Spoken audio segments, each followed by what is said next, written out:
हिंदुस्तानी बच्चों का कौमी गीत। चिश्ती ने जिस ज़मीं में पैगाम हक सुनाया, नानक ने जिस चमन में वहदत का गीत गाया, तातारियों ने जिसको अपना वतन बनाया, जिसने हिजाजियों से दश्ते अरब छुड़ाया, मेरा वतन वही है, मेरा वतन वही है।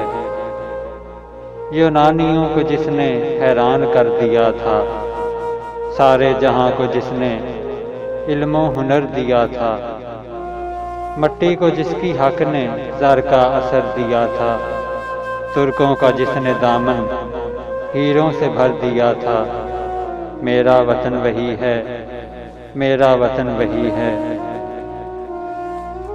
टूटे थे जो सितारे फारस के आसमां से, फिर ताब दे के जिसने चमकाए कहकशां से, वहदत की लय सुनी थी दुनिया ने जिस मकान से, मीरे अरब को आई ठंडी हवा जहां से, मेरा वतन वही है, मेरा वतन वही है।